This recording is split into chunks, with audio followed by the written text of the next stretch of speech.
अध्याय 19. कवींद्र म्हणाला, हेररूपी आपली दृष्टी सर्वत्र योजून तो शिवाजी परराज्यातील आणि सौराष्ट्रातील सर्व गोष्टी दक्षतेने पाहत असतो. नंतर आपल्या कामामध्ये निष्णात अशा दूतास बोलावून घेऊन त्या शत्रूला हे उत्तर पाठवले.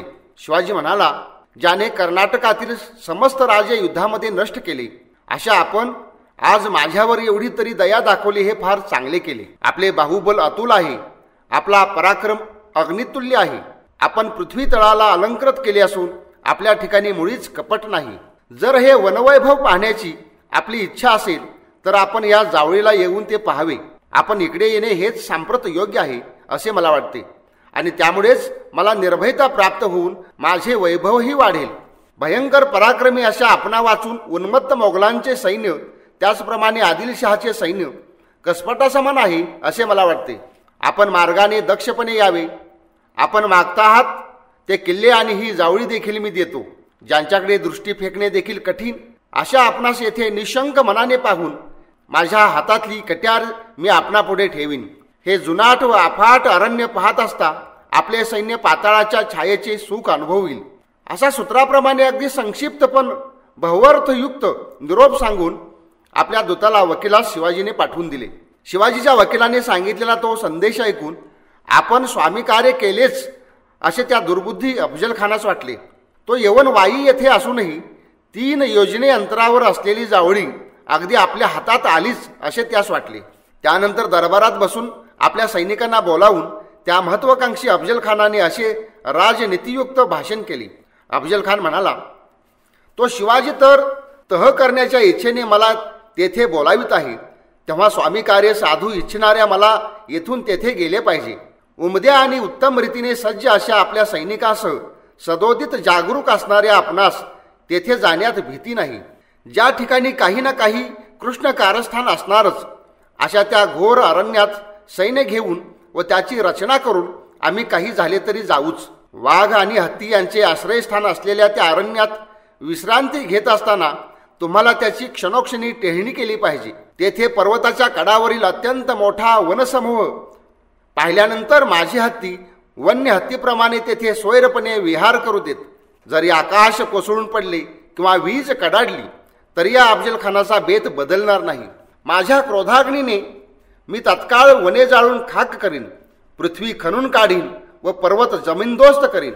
मूर्खपणाने जर तो माझे योग्य बोलणे कबूल करणार नाही तर मी देवता भ्रष्ट करीन आणि प्रतिज्ञा पार पाडीन. दरबारामध्ये लकलकीत आसनावर बसून असे बोलणाऱ्या त्या अफजल खानाचा निषेध दुर्दैवाने बुद्धी नष्ट झालेल्या त्या सैनिकांनी केला नाही. मग पुढे कूच करण्यास सिद्ध झालेल्या त्या अफजल खानास सर्व मंत्र्यांनी राजनीतीस अनुसरून नम्रपणे अशी विनंती केली.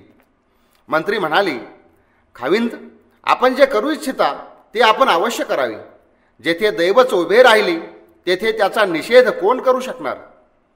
त्याने जर तुम्हावर शुद्ध अंतकरणाने विश्वास ठेवला आहे तर त्याने जावळीच्या वनातून तात्काळ बाहेर यावे. तुम्हाला संतुष्ट करण्यासाठी त्याने आपले सर्वस्व अर्पण करावे. तुम्हाला पावलोपावली मुजरा करीत त्याने आपली मान तुम्हापुढे वाकवावी.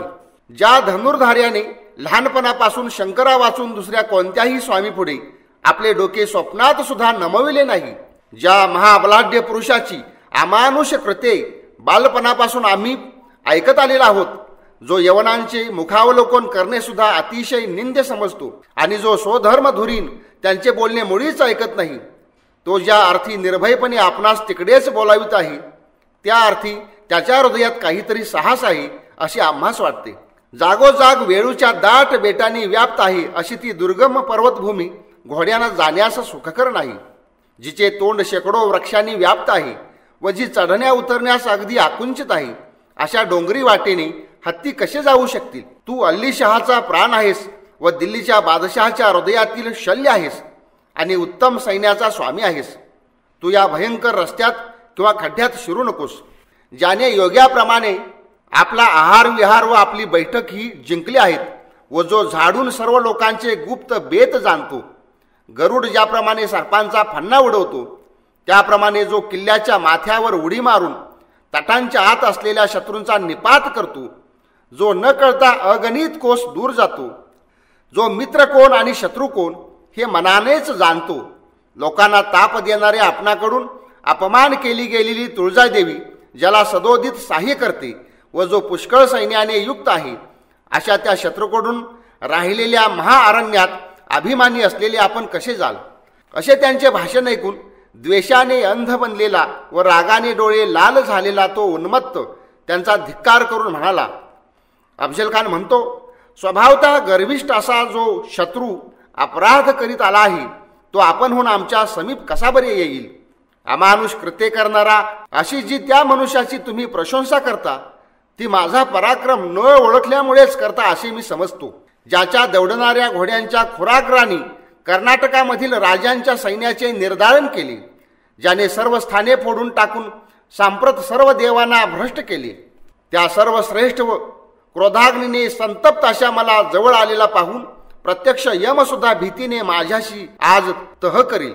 जे विस्तीर्ण पुष्कळ वृक्षांनी आच्छादित आणि युद्ध करणाऱ्या शत्रुयोद्ध्यांही युक्त असे अरण्य अत्यंत पराक्रमी अशा तुम्हाला सुद्धा घाबरवून सोडते, ते हे अत्यंत दुर्गम अरण्य तात्काळ जमीनदोस्त करून टाकीन, असे त्या हितकर्त्यास बोलून तो दुष्टबुद्धी झपाट्याने निघालाच. या ठिकाणी 19वा अध्याय समाप्त झाला.